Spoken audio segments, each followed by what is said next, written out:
pay homage to the Buddha. I pay homage to the Dhamma. I pay homage to the Sangha. And I also extend my gratitude to everyone here today for making the journey out here. Freeways can be entertaining. And streets too. I think there's a festival going on today, so some of the streets might be shut down on your way out. Maybe use GPS, maybe not. So today my topic is on what happens when we stop meditating. And by that I don't mean what happens when we get off the cushion, what happens those few moments, stretch, we walk around. I'm talking about what happens when, for whatever reason, our journey, our path becomes stagnant. It breaks down, and for one reason or another, we just stop practicing. Now, I have intimate knowledge of this because there was about a 3-year period where that happened to me. And people are often surprised by that because it was after about 16 years of practice. How can that happen? And, it can be a little embarrassing to talk about because you think after 16 years, you should have a certain kind of mind, certain types of qualities. But 16 years of maybe unskillful practice doesn't really matter so much compared to maybe a few moments of truly skillful practice. And for a long time, I didn't actually consider myself a Buddhist. I considered myself a meditator. And so there were a few reasons as to why maybe my path eventually hit a wall, and out of frustration and a lot of other emotions, I stopped practicing. And so in formulating this talk, I couldn't help but think about this one autobiography I had read a few years ago that was written by a Zen monk. And so his name is Soko Monenaga. And so I'm not bringing this up because there's any relevance between his life and mine, but he chose the perfect title for his memoir, which is a very thin one, but very good read. And it's called Novice to Master, an ongoing lesson in the extent of my own stupidity.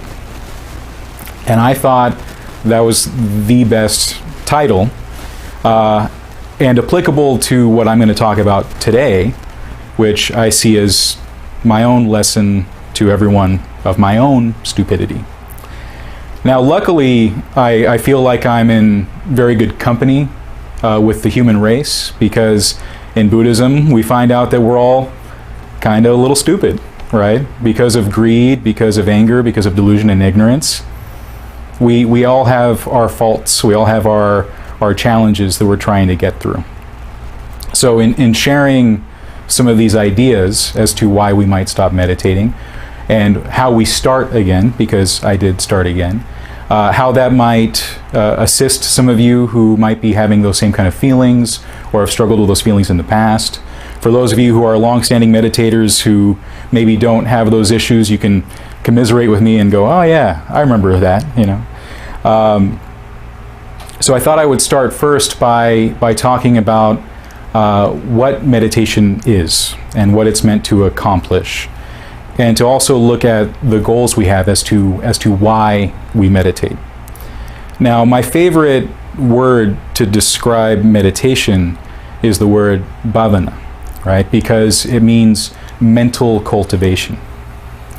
And what I love about that word is, it brings up all sorts of great imagery, especially if you've ever gardened or done any farming, because cultivating land is a very, very involved process. And some of the best examples of that mental cultivation often talk about it in terms of being like cultivating a garden or a field for a farm, because a lot of the same work is involved. You got to dig up the earth, break up the clods. You have to get these roots from these weeds and pull them out, and you have to make everything ready, prepare it for these good seeds that are going to be planted, right? And that's the same thing with meditation. It's meant to do that, cultivate the mind. And so if we're not approaching meditation from that standpoint of cultivating the mind, we might find other reasons to meditate. Some of them might be skillful, but some of them might not be skillful. Some people often want to meditate because they're very fascinated by various powers or abilities that might come from meditation. Oftentimes in today's society in the West, people meditate not because of any goal of liberation, but because they feel that meditation might make them more relaxed, or maybe help them sleep better at night. And meditation can do those things, but I feel that that's more a side effect of the kind of cultivation that happens to the mind as we start heading toward liberation. So I brought with me a wonderful book. This is Mindfulness in Plain English. And for me, quite a few years ago, this is a newer copy. I actually gave my old copy away to a friend. For me, this was my meditation manual when I first started learning Vipassana. I didn't start with Vipassana. Actually, I started meditating at a very young age. I started meditating around 12. And I wish I could say it was for really altruistic reasons. At 12, I must be enlightened. More realistically, I was just very fascinated with the mystical. This started even earlier at age 8. My family's Catholic, but at least my mom didn't start that way. She didn't grow up in a religious household. So at around the age of 8 years old, my mom decided to convert to Catholicism, and she decided to bring me along. And so I was also converted to Catholicism. I went through all the classes, I got baptized, the whole thing. And my parents did it just because they wanted me to have some type of something, some type of basis for morality, maybe a belief that there's someone up there, taking care of me, whatever, right? What ended up happening is that I just fell in love with religion and spirituality in general. And so I was very enamored with the mystical, the mysterious. I wanted to figure stuff out. So around the age of 12, when I found out about Japanese Zen meditation, it was probably more because I wanted to be somewhere between a wizard and a martial art master. And, I maybe something between Socrates and Mr. Miyagi. I don't know, something like that. And it wasn't until I was maybe 20 that I found out about Vipassana in the Theravada tradition. So I do like that definition of what meditation is. And so I'll read that quickly from the book. I believe that's on page 30. And so it reads that Vipassana meditation teaches us how to scrutinize our own perceptual process with great precision. We learn to watch the arising of thought and perception with a feeling of serene detachment. We learn to view our own reactions to stimuli with calmness and clarity. We begin to see ourselves reacting without getting caught up in the reactions themselves. The obsessive nature of thought slowly dies. We can still get married, we can still get out of the path of a truck, but we don't need to go through hell over either one. So I think it's funny that Bhanteji phrases it that way. The examples he gives: marriage on the one hand, dodging a truck on the other. We don't need to go through hell for either one.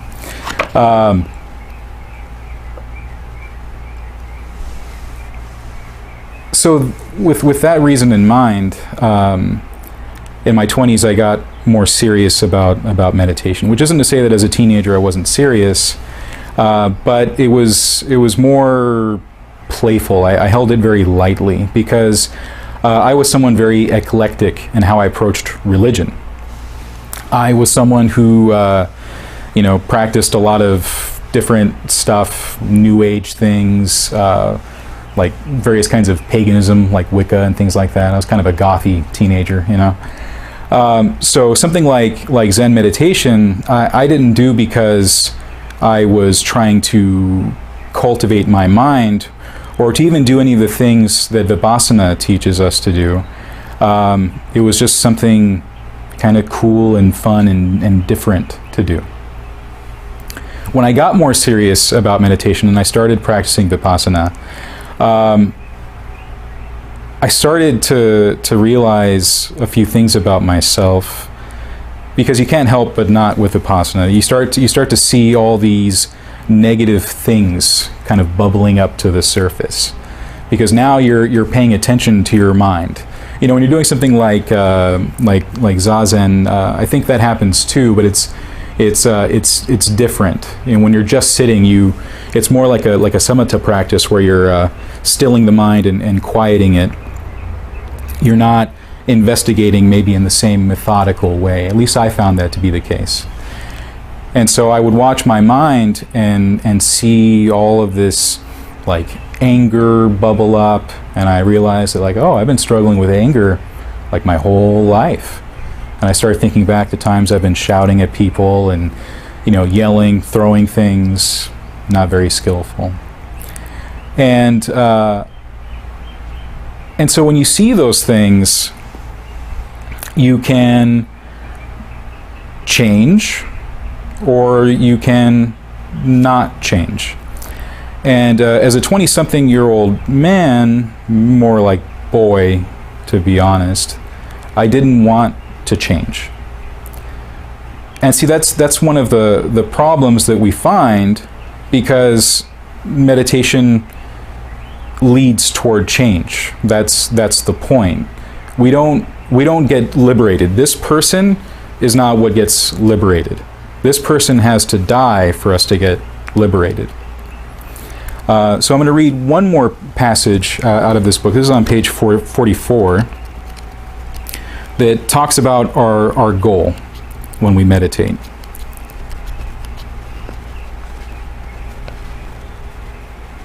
So I'll read both paragraphs very quickly. As meditators, we all must have a goal. For if we do not, and blindly follow somebody's instructions on meditation, we will simply be groping in the dark.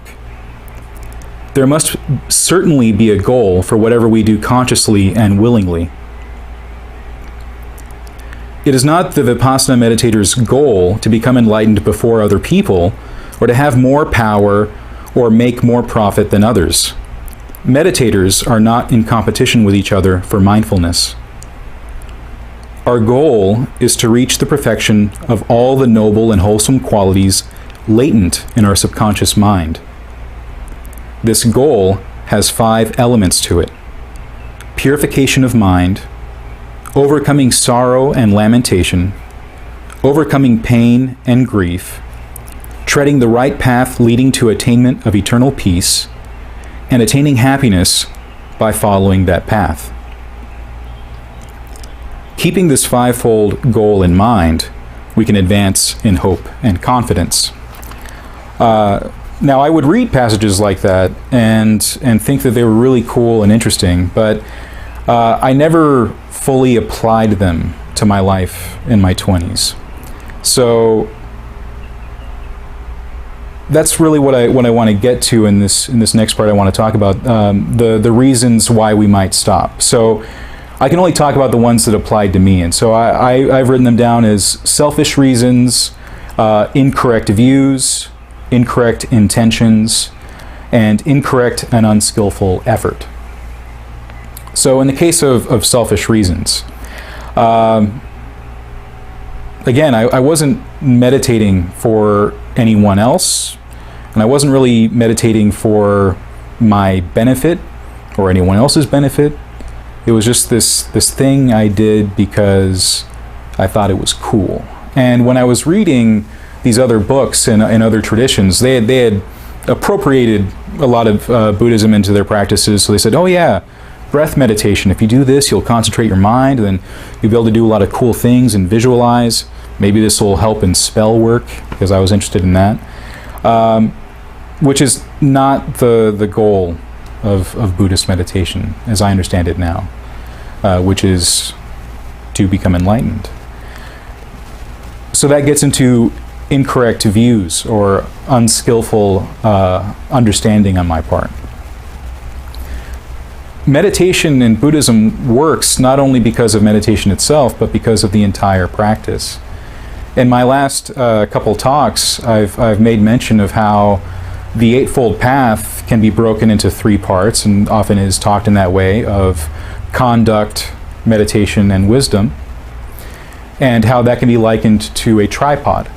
where if one of those legs is wobbly and not secure, then it's only a matter of time before all of them kind of buckle down and fall over. So I was a meditator, but I wasn't following the path, and I was not doing so with the right view. I didn't fully believe in dukkha as a reality. In fact, I thought life was pretty good, you know, like nothing bad about this life, nothing bad about material desires and wants. I can meditate and go drink with my friends and show up at home 6 in the morning. Why not? That's skillful, right? And I didn't want to change my conduct, right? And so that's how I see that applying to incorrect intentions or unskillful thoughts, and also applying that to effort.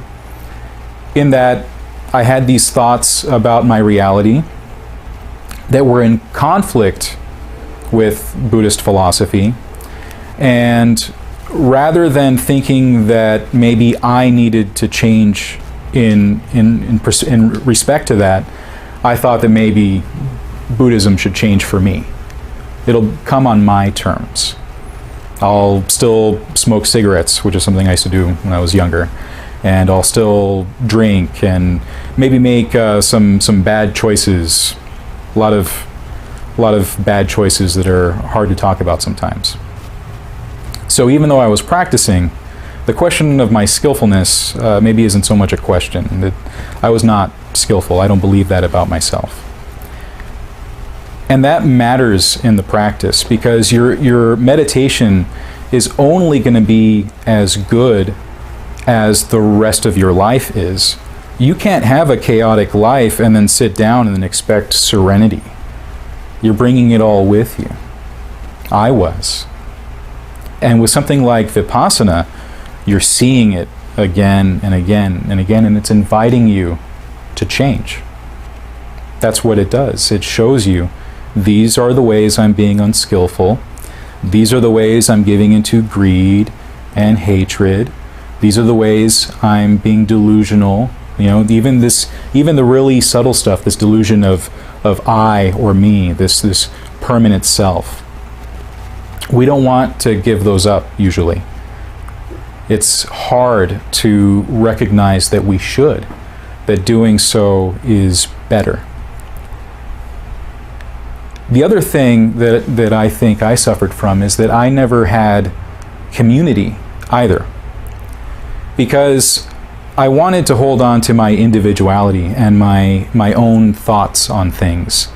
So I would see communities out there here in the West, some of them more the secular Buddhist mindfulness schools, and some the more traditional Buddhism, maybe some more naturalistic, maybe some more this or that.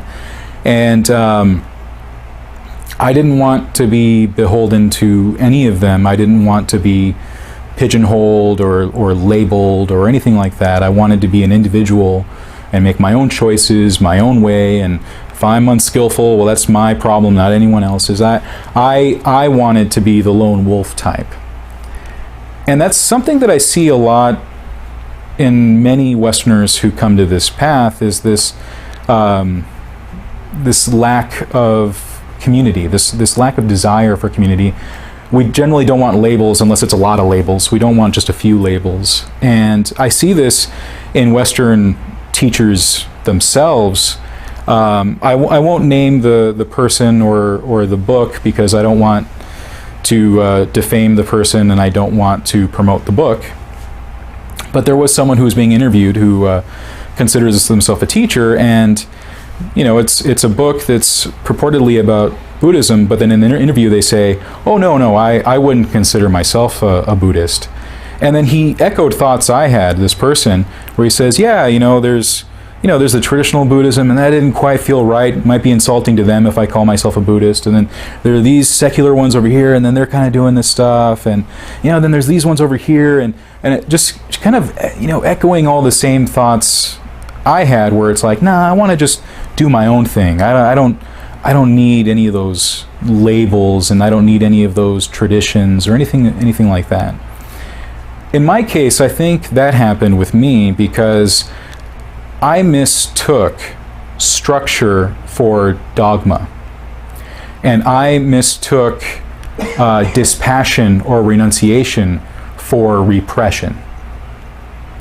So I didn't have that strong foundation for my mindfulness practice, for my vipassana practice, because the rest of my life didn't reflect what I was doing. And so without that community, all I had were my friends and family who were not on this path, and they're good people, but they couldn't understand what I was trying to do. And so there were a few years there in my early 20s, I want to say maybe 23 or so, a little up from there, I got very serious about the practice, but again, alone. I didn't seek out community. I was thinking about maybe becoming a monk, and at that point I was living a celibate life, and I had stopped drinking, and I got very serious. But I still couldn't get far enough to want to seek out community, like-minded people, and I didn't get far enough to not feel uncomfortable when people asked what my religion was or what my practice was or anything like that. I would still kind of bristle, like, labels, I don't know. And that was with me even thinking about becoming a monk.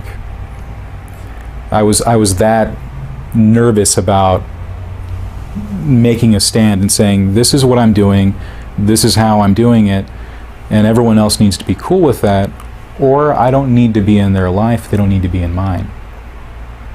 That's the other part of the path, is that renunciation means we have to let go of certain things. And that means our unskillful thoughts, our unskillful actions, our unskillful words. But it also means that if there are people in our life that don't support that, we don't necessarily need to say goodbye to them. That might not be skillful, depending, especially in cases of maybe family or friends that mean well. But maybe we don't let them have a say in how we're practicing. Because I did have friends who would see me, I was vegetarian for a while, not eat meat. You don't miss meat? I'd have family members, it's Thanksgiving, you don't want some turkey? Like, come on, all these little pressures that you get.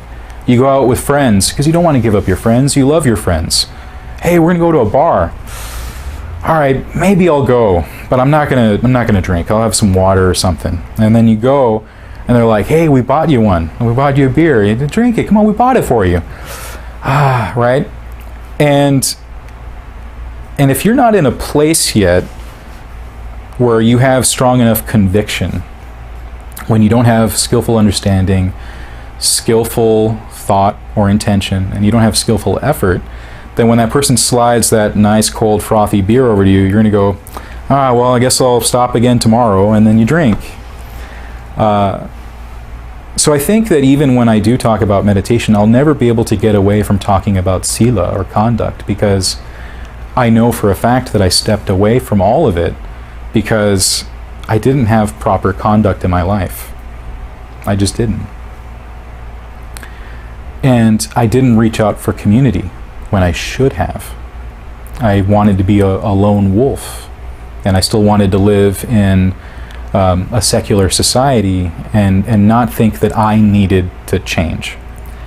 And that can be the most frustrating part, is that here you are meditating, and you're meditating for, in my case, an hour, 2 hours. I was doing some really hardcore stuff, but then not thinking that meant that was going to have an effect on me. I definitely thought it might make me a little happier, a little more peaceful. I definitely thought that maybe I'd become a little more skillful, but I didn't think that it would require radical change. That the person who sits down needs to die as they do so and get up as someone else. I fully believe it requires that kind of commitment and determination, that you have to be willing to let go of who you are, because you can't hold on to a self and try to recognize the truth of not self or no self.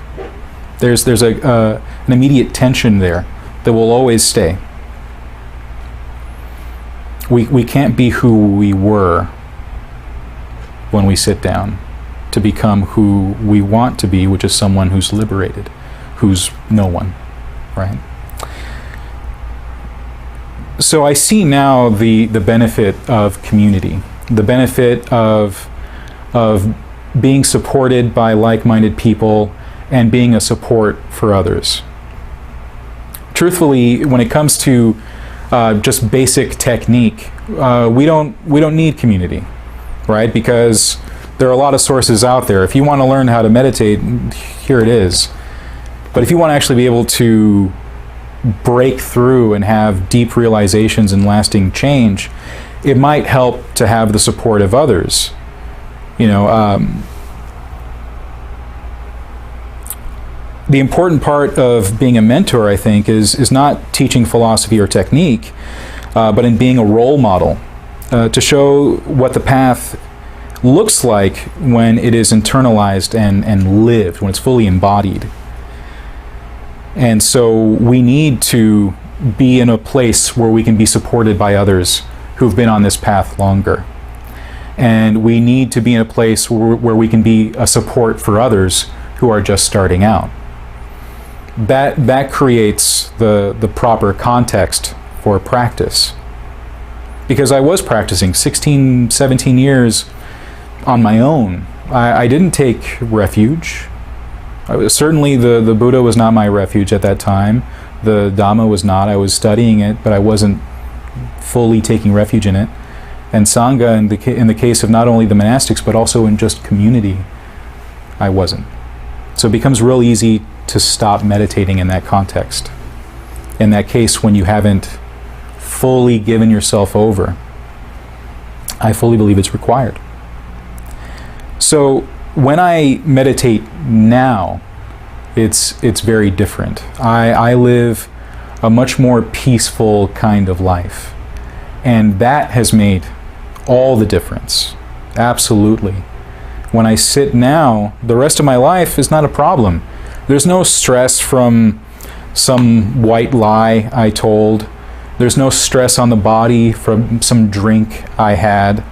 I'm well rested because I wasn't out somewhere doing whatever. And that changes the experience.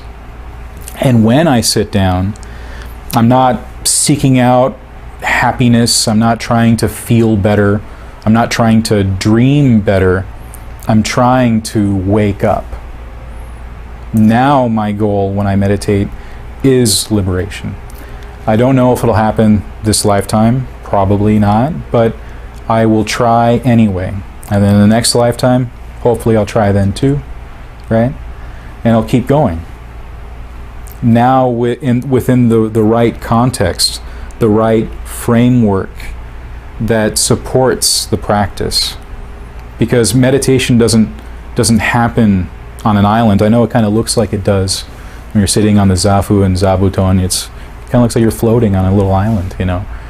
But it happens within the context of our lives. And I know I stopped because that wasn't there.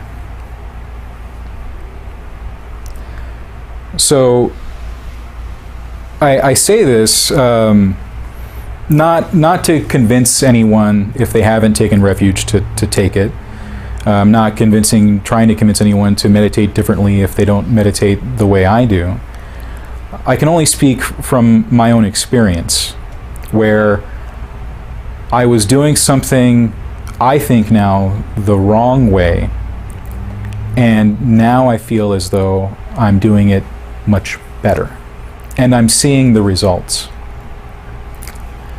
I can't look at that time where I stopped meditating negatively, because one of the things that I realized at the tail end of it was that I needed this path. That even though I was doing it the wrong way, it was still making a difference in my life. That's the funny part. That in those years that I stopped, I wasn't cultivating my land anymore. I wasn't cultivating that garden. And so you see the weeds come back. You see the soil harden again. You see things dying off, and you go, oh, no, I wasn't a very good gardener, but I was doing something. I was seeing progress. So when I did come back to the practice, I came back no longer doubting. I doubted before, and I think that's why I was so eclectic in my spiritual practices because I was sort of hedging my bet. Like, one of these has got to be right. And I would just kind of throw the dice and see what happened.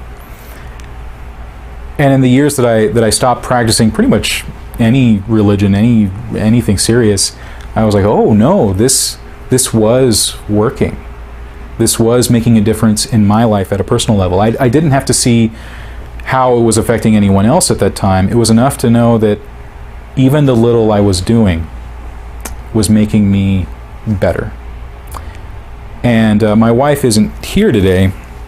She's busy, but if she were, she could tell you the stark difference from when she met me and I was not practicing and when I started practicing again. Very different people. She loves Buddhist husband.